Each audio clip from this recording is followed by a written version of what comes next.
Sean todos bienvenidos, hermanos y amigos, a este estudio del libro del Génesis que les ofrece la Iglesia Bautista Reformada Baluarte de la Verdad. Damos gracias al Señor porque nos concede el poder tener comunión y compartir la palabra por estos medios, aunque rogamos para que nos conceda poder hacerlo físicamente, prontamente.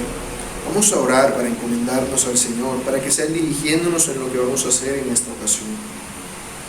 Bendito Dios y Rey del cielo, gracias te damos por tu infinita misericordia, por mostrar tu infinita misericordia para con vasos, Señor, vasos de ira, Señor, como éramos nosotros antes de que tú nos convirtieras en vasos de honra, Padre amado, porque no éramos más que nadie más, no éramos especiales, no teníamos ningún tipo de valor que nos hiciera sobresalir sobre el resto, éramos lo mismo que nosotros. Pero a ti te ha placido, Señor, te ha placido el concedernos a nosotros por tu gracia el privilegio de llegar a ser parte de tu pueblo, de llegar a ser parte de tu reino. Bendito seas tú, Dios del cielo, bendito seas por tu infinita misericordia. Gracias porque tú eres bueno y tú eres justo. Ayúdanos y enséñanos a hacer tu voluntad. Te pido que tu Espíritu Santo nos ilumine para que comprendamos tu santa palabra y para que así esta sea de bendición y de provecho, Dios, para tu pueblo y para tu iglesia. Gracias, Señor, te damos. A ti nos encomendamos, oh Dios, en el nombre de tu Hijo, nuestro Salvador, Jesucristo. Amén. Muy bien, hermanos y amigos, como ya les había dicho, estamos en este estudio del libro del Génesis. Estamos estudiando la historia de la nación de Israel, principalmente su fundación, lo referente a los hijos de Israel, el linaje de Israel. Y en esta ocasión estamos en el capítulo 43 de Génesis. Vamos a hacer un breve repaso antes de iniciar. Israel tuvo 12 hijos. Estos 12 hijos fueron debido a la promesa que Dios le había hecho a su ancestro Abraham, a la promesa que le había hecho de que su descendencia sería tan grande como las estrellas del cielo y las arenas que hay en el mar. Vemos que esos hijos no eran hijos perfectos, de hecho, eran personas pecaminosas como todos los demás, a causa de la forma en la que sus padres los crió. Ellos sintieron envidia con el paso del tiempo hacia su hermano José, con el cual su padre tenía favoritismo, así que querían matarlo. Y cuando tuvieron la oportunidad trataron de hacerlo, pero por la providencia de Dios no lo hicieron, y lo que hicieron fue venderlo como esclavo. Y él terminó siendo esclavo en Egipto, pero allí el Señor estuvo con él, lo ayudó y lo fortaleció. Y José llegó a ser, por la gracia de Dios, el primer ministro de Egipto, la persona más importante en el país después del faraón. Él se encargaría de proteger a la nación entera de los 7 años de hambruna que habrían de venir sobre el mundo entero. Y es que antes de esos 7 años de hambre habrían de venir 7 años de abundancia. Y durante ese tiempo, José, el hijo de Israel, que había sido nombrado primer ministro de Egipto, se encargó de administrar el grano de toda la nación y de recoger de entre todo el mundo una quinta parte que guardaría en sus graneros como tributo al faraón y que luego podría, cuando empezaron los años de hambruna, vender a la nación por una pequeña cantidad para restablecer así el dinero invertido por la nación en esto. Y no solamente ello, sino que además había tanto grano que pudo vender a otros países porque el hambre era general y en todas partes se sentía, de tal forma que aún sus hermanos o los otros hijos de Israel descendieron a Egipto a comprar alimento. Pero cuando José los vio, los reconoció, como quería saber acerca de ellos y cómo habían terminado siendo, qué clase de personas eran y qué había pasado con su padre y con su hermano Benjamín, que era hermano de padre y madre. Él los acusó de ser espías. Los acusó de ser espías y dejó preso a uno de ellos, a Simeón, y al resto les dio la oportunidad de ir a su casa a buscar al hermano que faltaba para que lo trajeran y para que así ellos demostraran que en realidad no eran espías, que eran en realidad quienes ellos decían que eran. Pero José, cuando ellos se iban, hizo que les devolvieran el dinero que ellos habían pagado por su trigo. Cuando ellos llegaron a casa, cuando se dieron cuenta de esto, se asustaron muchísimo, porque pensaron que Dios estaba en su contra y que por eso estaba pasándole todo esto, porque ellos hacía muchos años habían vendido a su hermano menor como esclavo en Egipto, y pensaban que ahora Dios les estaba haciendo pagar por lo que ellos habían cometido.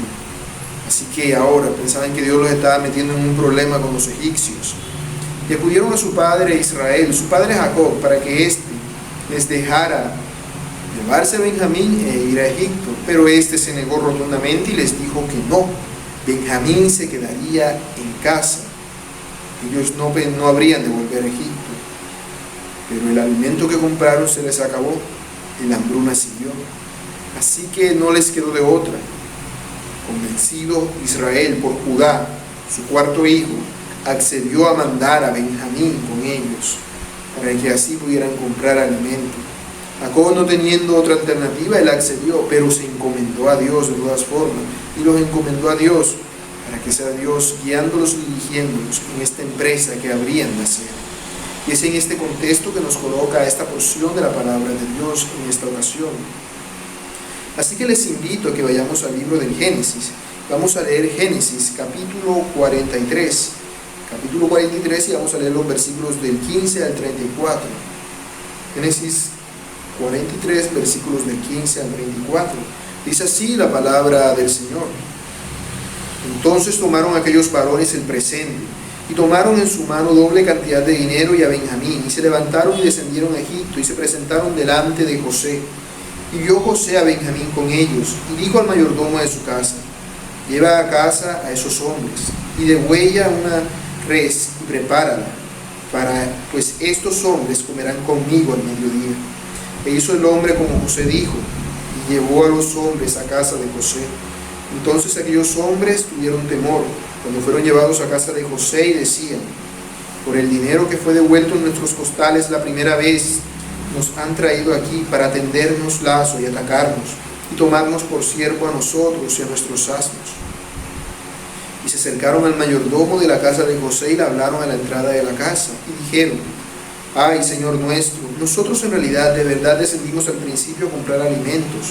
Y aconteció que cuando llegamos al mesón y abrimos nuestros costales, he aquí el dinero de cada uno estaba en la boca de su costal, nuestro dinero en su justo peso, y lo hemos vuelto a traer con nosotros.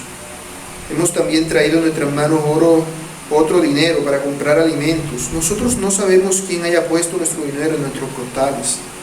Él le respondió: paz a vosotros, no temáis. Vuestro Dios y el Dios de vuestro Padre os dio el tesoro en vuestros costales. Yo recibí vuestro dinero, y sacó a Simeón a ellos. Y llevó aquel varón a los hombres a casa de José y les dio agua, y lavaron sus pies, y dio de comer a sus asnos. Ellos prepararon el presente, entre tanto que venía José a mediodía, porque habían oído que allí habrían de comer pan. Vino José a casa y ellos le trajeron el presente que tenían en su mano dentro de su casa, y se inclinaron ante él hasta la tierra. Entonces les preguntó José cómo estaban y dijo: vuestro padre, el anciano que dijisteis, ¿lo pasa bien? ¿Vive todavía? Y ellos respondieron: bien va tu siervo nuestro padre, aún vive. Y se inclinaron e hicieron reverencia. Y alzando José sus ojos, vio a Benjamín su hermano, hijo de su madre, y dijo: ¿es este vuestro hermano menor de quien me hablasteis? Y dijo: Dios tenga misericordia de ti, hijo mío. Entonces José se apresuró, porque se conmovieron sus entrañas a causa de su hermano, y buscó donde llorar, y entró en su cámara, y lloró allí. Y lavó su rostro, y salió, y se contuvo, y dijo: poned pan. Y pusieron para él aparte, y separadamente para ellos, y aparte para los egipcios que con él comían, porque los egipcios no pueden comer pan con los hebreos, lo cual es abominación a los egipcios. Y se sentaron delante de él, el mayor conforme a su primogenitura y el menor conforme a su menor edad. Y estaban aquellos hombres atónitos, mirándose el uno al otro. Y José tomó viandas de delante de sí para ellos, mas la porción de Benjamín era 5 veces mayor que cualquiera de las de ellos, y bebieron y se alegraron con él. Bueno, en este pasaje vemos que se nos habla de que los hermanos de José emprenden el viaje de regreso a Egipto, llevando a Benjamín con ellos. Cuando ellos llegan, José los ve, pero él no reacciona inmediatamente. Quizás ellos lo tomaron por sorpresa, no lo sabemos. Pero lo que vemos es que él ordena a su mayordomo que prepare alimentos para ellos, porque van a comer en su casa, en la casa de José.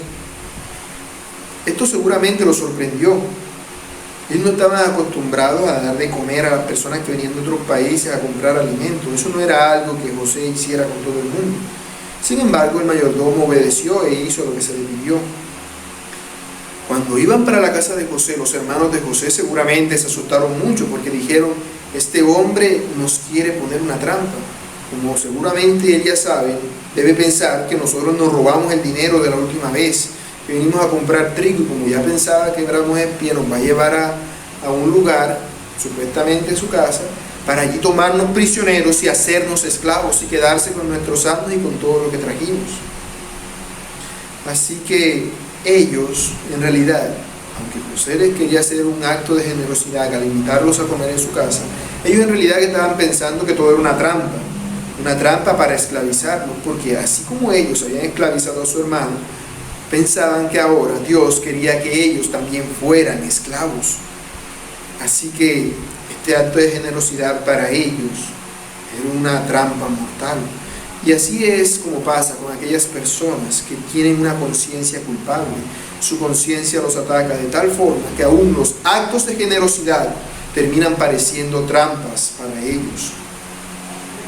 Y vemos cómo estos hermanos se humillan delante del mayordomo de José. Ellos se humillan a la entrada de la casa porque ellos no querían: venga y si alguna vez que entremos adentro cierren la puerta y quedemos encerrados. Quizás nos estén esperando un montón de soldados con armas dispuestos para matarnos.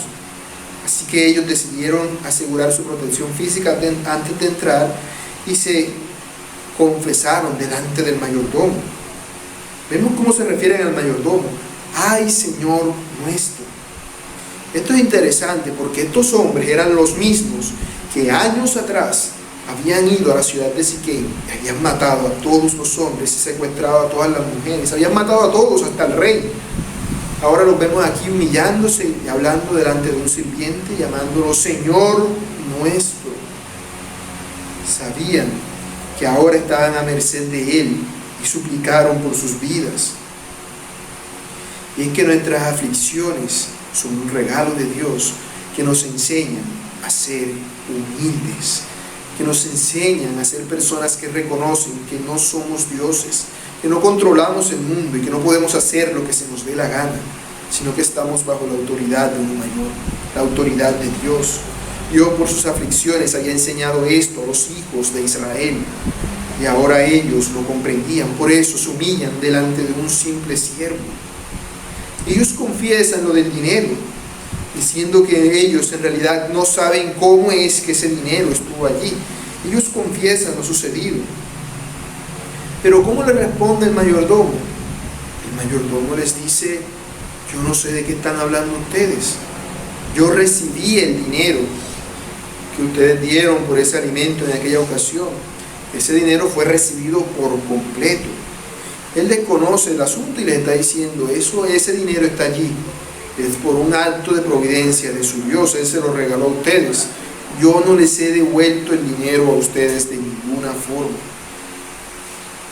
Así que ellos, obviamente, que no pensaban que el mayordomo se los iba a devolver o que José había mandado a que se los devolvieran, no tenían otra cosa más que creer que en realidad el hecho de que su dinero estuviera en sus costales era un acto providencial de Dios, algo que no tenía explicación. Es interesante el hecho de que el mayordomo se refiere al Dios de los hermanos de José como el Dios de ellos y el Dios de vuestros padres. Y se refiere de una forma en la que él exalta el nombre de Dios, indicando que fue Dios el que les dio todo esto, lo cual nos da a entender que este hombre tenía cierto conocimiento acerca del Dios de ellos, seguramente por la influencia de José. Recordemos que este hombre era seguramente el mayordomo de la casa de José, así como José antes había sido el mayordomo en la casa de Potifar. José seguramente no sería el mismo tipo de amo que habían sido con él, porque él sabría lo que era estar en la posición del otro. Y además, él era una buena influencia. Seguramente, así como el mayordomo, a su esposa y a sus hijos y a toda su familia les hablaba acerca del Dios verdadero y de la obra que él había hecho en él, en José. Así que esto se debe a la influencia que José había tenido sobre todas las personas a su alrededor, que aún su mayordomo reconocía al Dios de José como el Dios verdadero. Y al decirle del mayordomo que él no les devolvió el dinero, que ellos no se robaron el dinero, que él no les devolvió el dinero, lo que les está diciendo en sí no es mentira, porque en realidad ellos sí pagaron por el dinero. Él recibió el dinero como él dijo, sino que una vez lo recibió, ese dinero fue regalado a ellos sin decirles, pero el dinero fue recibido. Así que no, de hecho, el mayordomo no estaba mintiendo con lo que estaba diciendo. Y para tranquilizar a los hermanos de José, el mayordomo hace que traigan a Simeón. Nosotros no leemos que se nos diga que José le mandó al mayordomo a hacer eso. No leemos que José haya mandado al mayordomo a traer a su hermano Simeón. Sin embargo, tuvo que haberlo hecho. El mayordomo no tendría la autoridad suficiente para mandar a liberar a Simeón. Él no tendría la forma de haber mandado a buscar a este mayordomo, a menos que José mismo se lo hubiese mandado. Y vemos que ellos se reencuentran con su hermano de una forma alegre. Seguramente su presencia debió tranquilizarlos. Así ellos tendrían la tranquilidad de que en realidad José no quería venderlos como esclavos, porque si fuera así no les hubiese devuelto a Simeón. El mayordomo los introduce a la casa de José y les da agua para que se laven los pies y les da de comer a sus asnos. Seguramente eso asombraría a los hermanos de José. Ellos se preguntarían: ¿qué está pasando? ¿Por qué nos están tratando de esta manera? ¿Por qué están siendo tan generosos con nosotros? Era algo que a ellos los intrigaba en gran manera, porque no sabían la razón de lo que estaba pasando. Encima de que no sabían por qué el dinero los había regresado, ahora también los tratan de una manera ejemplar, como invitados del primer ministro. Así que mientras ellos se preparaban para darle a José el regalo que su padre les había mandado con ellos, José se encargaba de supervisar la venta del trigo. Por eso José no estaba allí. José era un hombre ocupado. Seguramente pasaba todo el día supervisando la entrega, la venta del trigo, y tendrían que esperarlo. Así que ellos tuvieron que esperar hasta mediodía, la hora del almuerzo, para que José llegara.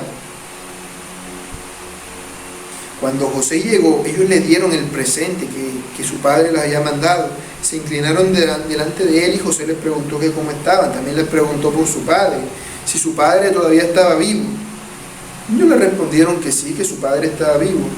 Y una vez más se postraron delante de él.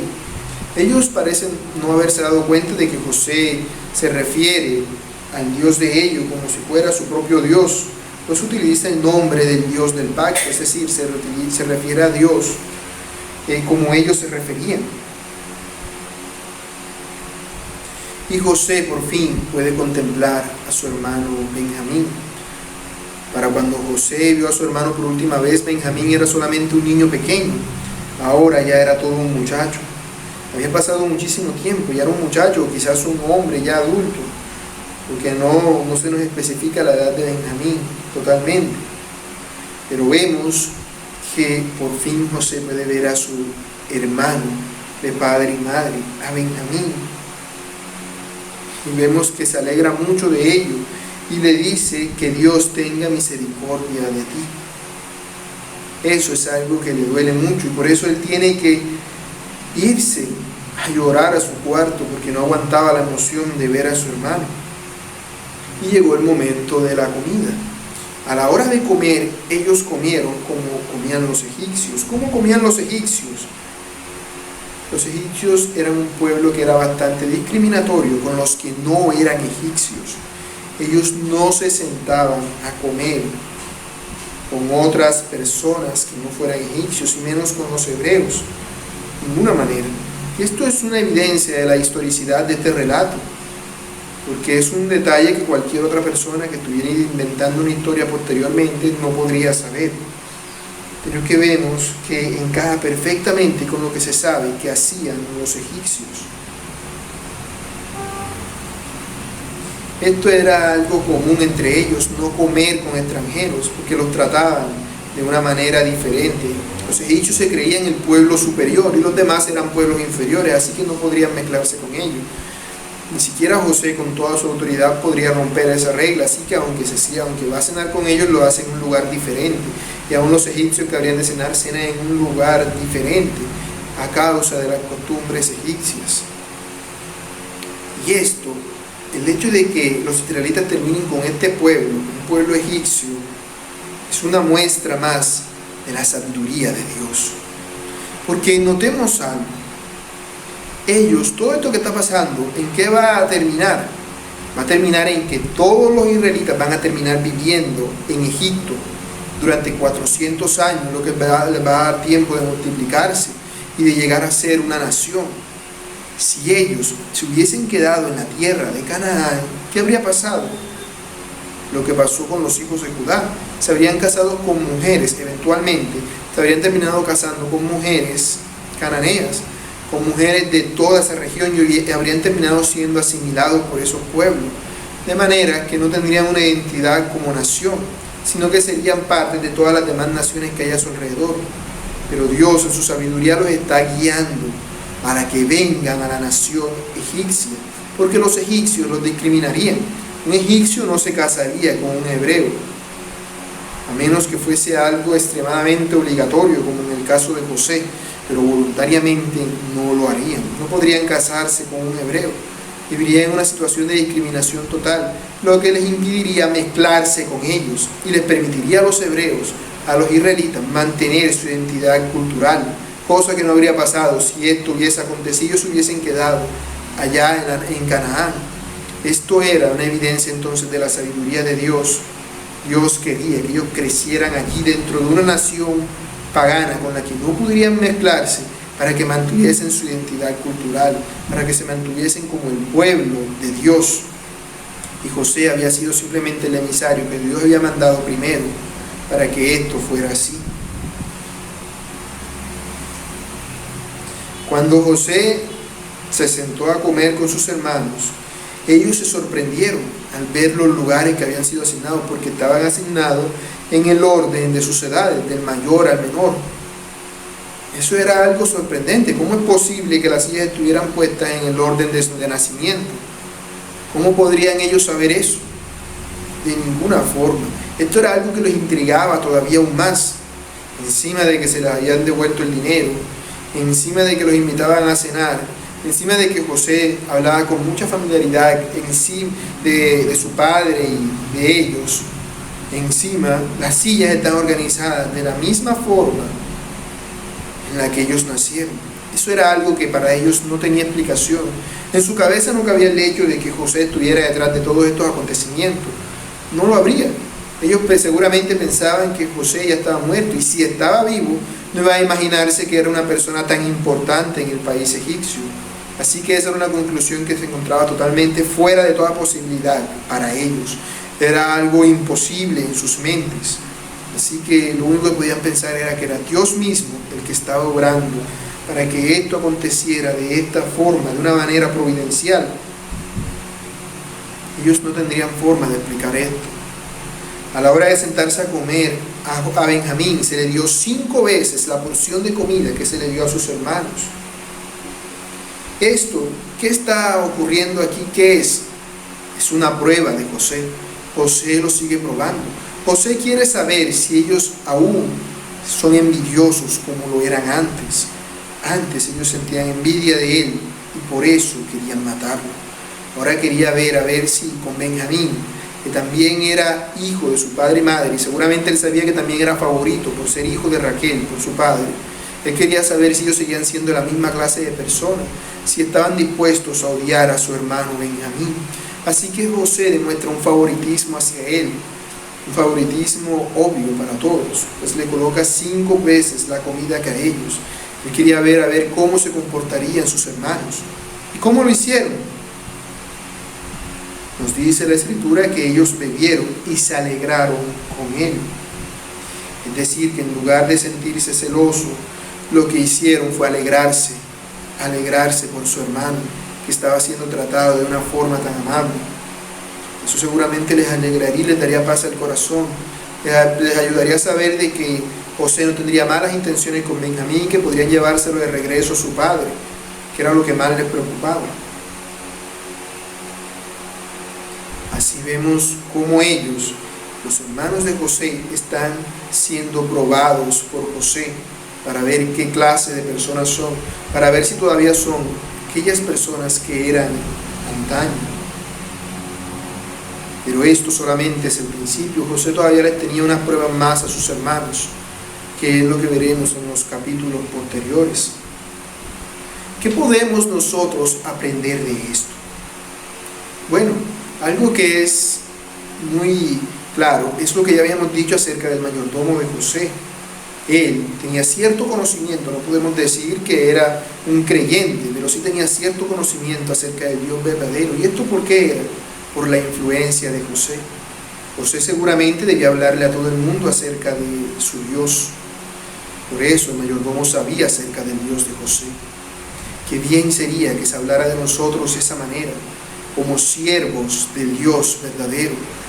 Qué bien sería que nosotros seamos personas que con nuestro testimonio demostremos a nuestro Dios, que aún todas las personas a nuestro alrededor, que todos los que nos conocen sepan que nosotros servimos al Dios verdadero, que lo sepan, que para nosotros sea algo común y cotidiano el hablar de Dios, que sea algo que brote en nuestra lengua, el hablar de Dios, el ser un buen testimonio delante de ellos y demostrarles que no somos como ellos, que no actuamos pecaminosamente como actúan los que no conocen a Dios. José era un buen testimonio para toda su casa, y esto es prueba irrefutable de ello. Nosotros también debemos ser así, porque hemos sido llamados a ser testigos de Cristo. Como dijo el Señor Jesús, que los hombres vean nuestras buenas obras, que no las escondamos. Nadie prende una lámpara para esconderla debajo de una mesa, sino que la pone en alto para que alumbre a todos los que están en la casa. Así debe ser nuestro testimonio, para que las demás personas que no conocen a Dios, viendo nuestras buenas obras, ¿qué hagan? Glorifiquen a nuestro Padre y aún quieran saber acerca de Él. Eso es lo que debemos ser, eso es lo que debemos procurar hacer.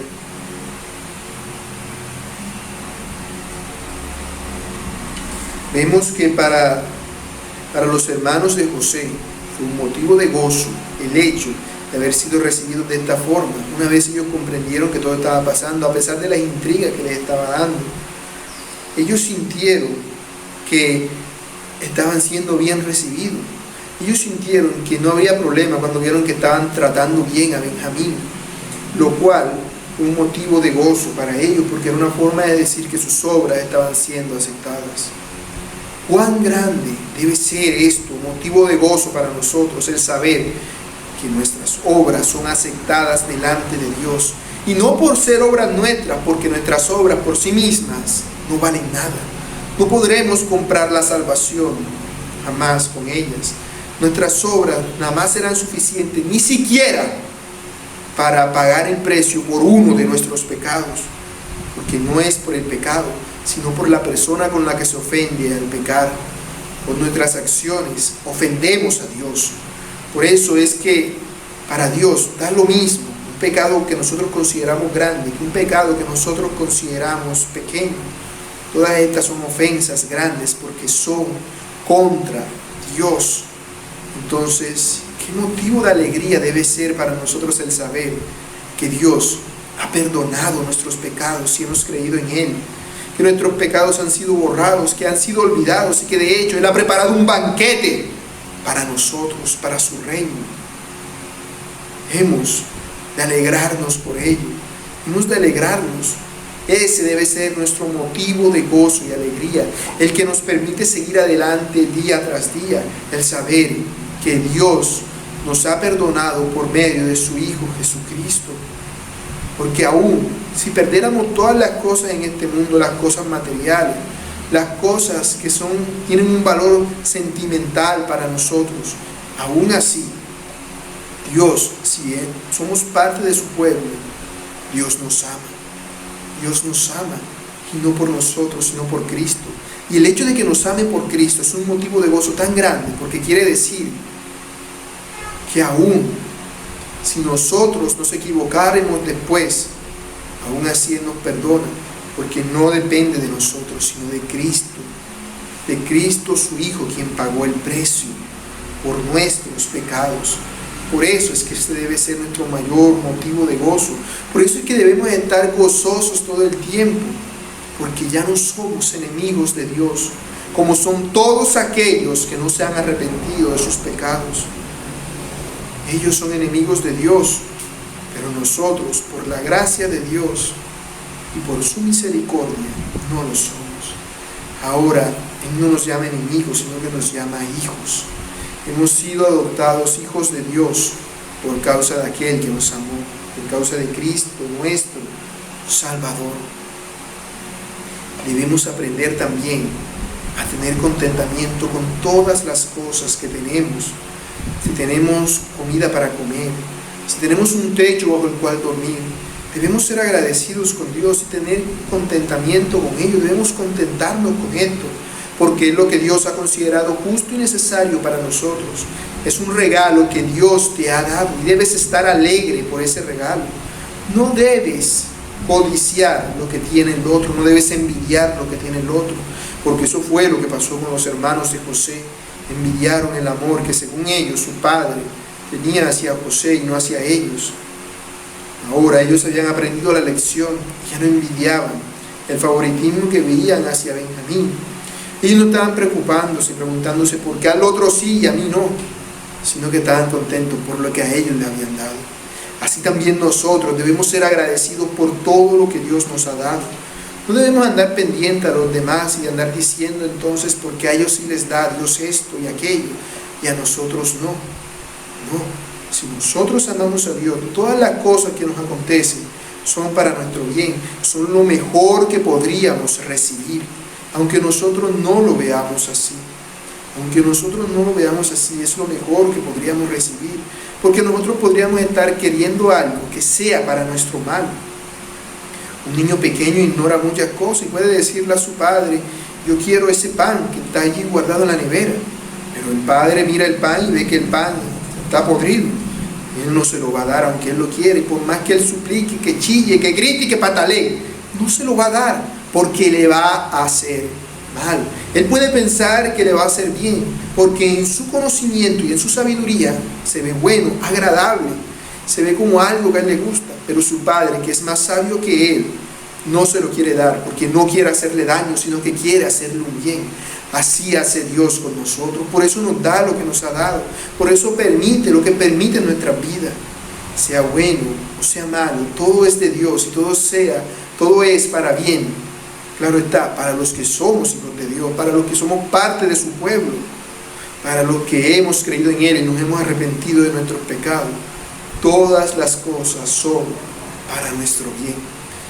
Son para nuestro bien. Así que contentémonos y alegrémonos con la provisión que Dios nos da.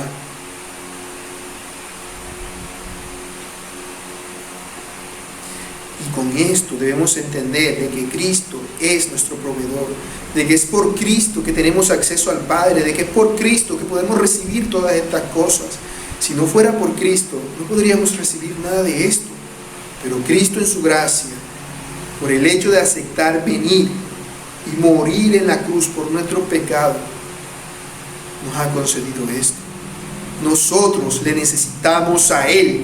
Él no nos necesita a nosotros. Dios no nos creó, Dios no creó al ser humano porque se sintiera solo y porque se sentía triste y aburrido. No. Él lo hizo porque así le plació hacerlo. Él no nos necesita. Aunque todas las personas del mundo se olvidaran de Dios y no creyeran más en Dios, eso no afectaría a Dios en lo más mínimo. Él seguiría siendo igual de Dios como lo es ahora, como lo ha sido siempre y como siempre lo seguirá siendo. Él no nos necesita, no nos necesita. José no necesitaba a sus hermanos. Sin embargo, Él lo hace porque quiere verificar la clase de personas que son, porque quiere Él darse cuenta y quiere que aún ellos se den cuenta de la clase de personas que son. Nosotros debemos darnos cuenta de que somos unos pobres, necesitados, que necesitamos de Dios. No podemos pensar, yo voy a hacer esto y aquello, porque yo quiero y porque a mí me parece. Porque si lo hago por mis fuerzas y si no es el plan de Dios, no lo voy a lograr. Nada podré lograr sin Dios. Es necesario que busque a Dios, es necesario que me aferre a Cristo y que haga lo que Él quiere que yo haga, para que así pueda encontrar la verdadera dicha. Muchas personas buscan la felicidad, pero la felicidad verdadera consiste en Cristo, nuestro Señor y nuestro Salvador. Nosotros hemos sido creados para ser reflejos de la imagen, de Dios, para dar a conocer a Dios al resto de la creación. Solamente podremos ser felices y dichosos si, como Cristo, imitándolo a Él, lo somos. Si somos fieles reflejos de Dios. Y es algo que solamente podremos hacer si nos aferramos a Cristo con todas nuestras fuerzas, con todo lo que somos, con todo nuestro corazón. Vamos a orar para dar gracias al Señor por todo ello. Bendito Dios y Padre bueno, gracias.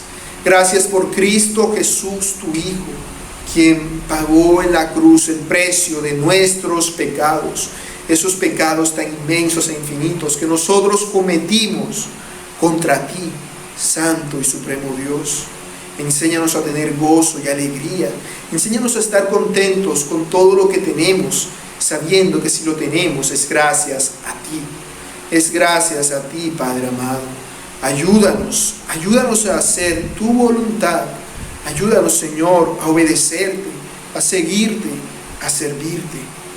Ayúdanos, Señor, a ser fieles reflejos de Cristo, a ser como tú quieres que seamos, a ser, Señor, esas personas que te den gloria a ti con todo lo que son, que seamos un buen testimonio y un buen ejemplo para otros y que hagamos tu voluntad.